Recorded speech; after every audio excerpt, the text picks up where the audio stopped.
하이레즈 인증을 받은 제품이 받지 못한 제품보다 좋나요? 네, 하이레스는 이 하이 레졸루션 오디오의 약자인데요. 일본에서 정한 규격인데 주파수 응답 40kHz를 넘는 규격을 가진 음향기기에 대해서 이 하이레스라는 이 인증을 붙여줍니다. 그런데 이 하이레스는 기본적으로 40kHz라는 기준을 갖고 있긴 하지만 이걸로 음향기기가 좋고 나쁨을 판단할 수는 없다고 생각하고요. 하이레스 인증 마크 같은 경우에는 이 마케팅적으로 이 제조사 쪽에서 조금 어필할 수 있는 부분이긴 하지만 이 소비자 입장에서는 하이레스가 있냐 없느냐에 따라서 제품을 판단하기보다는 내가 들었을 때 하이레스가 없더라도 좋은 음향기기였다 라고 하면은 뭐 충분히 의미가 있다고 생각합니다. 하이레스는 간단하게 음역대가 넓다라는 보증이에요. 가수로 치면은 어떤 가수의 음역대 폭이 4옥타브다 라고 하면은 굉장히 넓잖아요. 그 가수는 음역대가 4옥타브예요. 이러면은 하이레스가 그 뜻이기 때문에 그러면 4옥타브 그 음역대 폭을 가지고 있으면 굉장히 좋은 가수인가에 대해서는 어떻게 생각하세요? 전 그럴 수도 있고 아닐 수도 있다고 생각합니다. 그러니까 마찬가지예요. 하이레스도 마찬가지라고 저는 보거든요. 그러니까 음역대가 넓다라는 보증일 뿐 그게 좋은 소리를 낸다라는 보증은 아니라고 저는 보기 때문에 이거는 그냥 그 요소 중에 하나인 거예요. 물론 음역대가 넓으면 가창력이 좋은 거죠. 그러니까 소리가 좋을 가능성이 높다는 그런 가능성을 얘기하는 것이지 그걸 정말 좋은 소리입니다 라는 거를 보장하지는 않는다고 생각해요.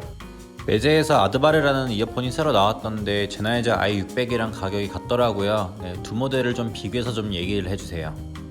네, 아드바르 같은 경우에는 보시면 알겠지만 디자인부터 되게 유니크한 느낌을 줍니다. 디자인에 호불호가 있을 수는 있어도 기본적으로 아드바르 디자인이 훌륭하다는 거는 많은 분들이 인정해 주실 거라고 생각해요. 좋은 중고음에 더해서 해상력까지 좋습니다. 아드바르 같은 경우에는 이런 장점이 있다고 생각하고요. i600 같은 경우에는 개인적으로 디자인은 저는 조금 불호이긴 하고요.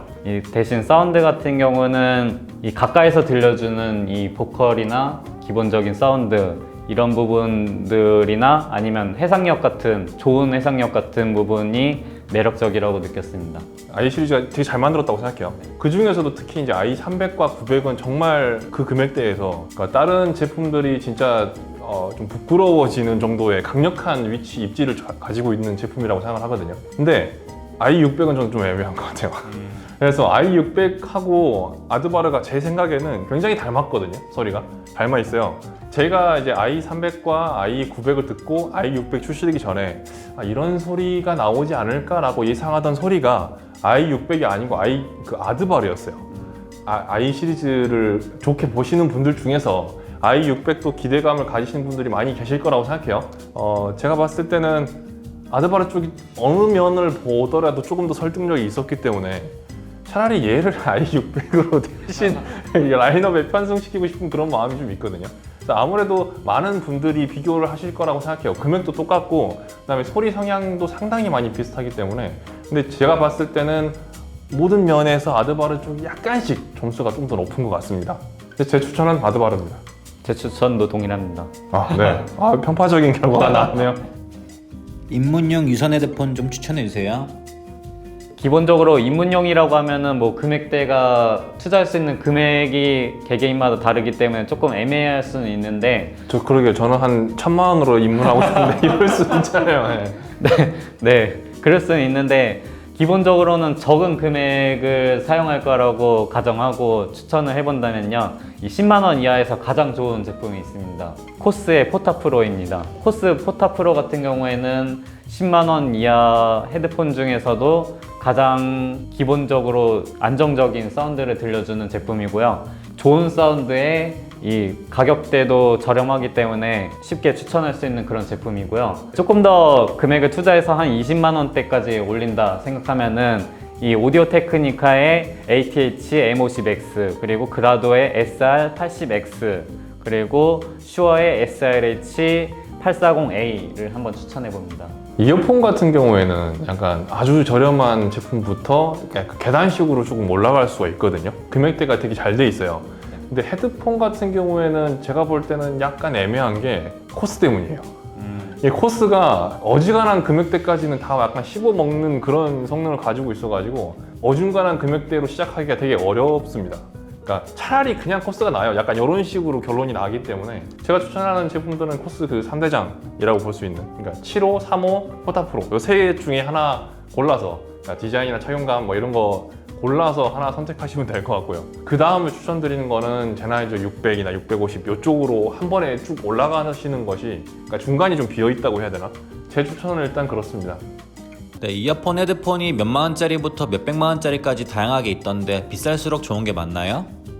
네, 기본적으로 음향 브랜드에서는 이 금 나누기라는 게 있기 때문에 뭐 음향 브랜드에 한정되는 것은 아니긴 하겠지만 일단 금 나누기라는 부분이 있기 때문에 이 비쌀수록 좋아지는 것은 당연하다고 생각합니다. 그렇지만 사람마다 취향이라는 게 있어서 이 꼭 비싼 게 내 취향이 아닐 수 있다, 이런 부분은 한번 말씀드릴 수 있을 것 같아요. 말씀하신 대로 아무리 비싸져도 내 취향이 아닌 게 있어요. 그래서 비쌀수록 좋다라는 게 반드시 아닐 수는 있긴 한데, 한 브랜드를 선택했어요. 나는 그러니까 고음이 좋아서 고음이 좋은 브랜드들을 쭉 나열해 봤어요. 근데 이렇게 소트, 그러니까 뭐 추출한 제품 중에서 나열을 했는데 가격이 낮은 제품이 가격이 높은 제품보다 좋을 수는 없어요. 이거는 굉장히 잔인한 현실, 돈에 따라갑니다. 그러니까 같은 속성을 가진 제품 중에서는 저렴한 게 더 좋을 수는 없었던 것 같아요. 첫 인상은 이럴 수 있는데 계속 듣다 보면은 이게 이래서 싸구나라는 걸 느낄 수가 있습니다. 그래서 질문이 이제 그 비쌀수록 좋나요? 였잖아요. 이거는 맞아요. 어쩔 수가 없습니다.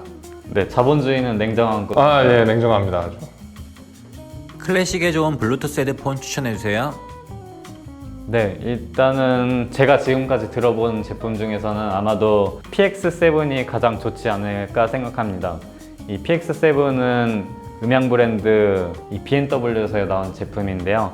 아무래도 이쪽에서 스피커를 그동안 만들어 온 브랜드라서 그런지 제가 실제로 클래식을 들었을 때도 풍성한 저음 표현이라던가 아니면은 넓은 공간감, 이런 부분 때문에 이 몰입감이 되게 좋게 느껴졌거든요.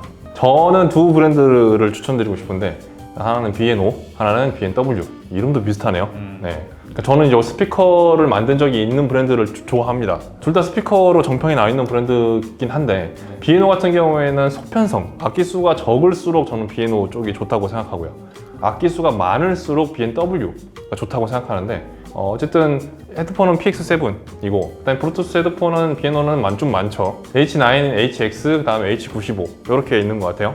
물론 금액대가 상당히 높습니다만 이 클래식이라는 장르가 소화하기 되게 버거워요. 그래서 블루투스 헤드폰 중에서도 그레이드가 상당히 높은 제품들만이 클래식이 좋다라고 생각이 드네요. 동의하십니까? 네. 네, 알겠습니다.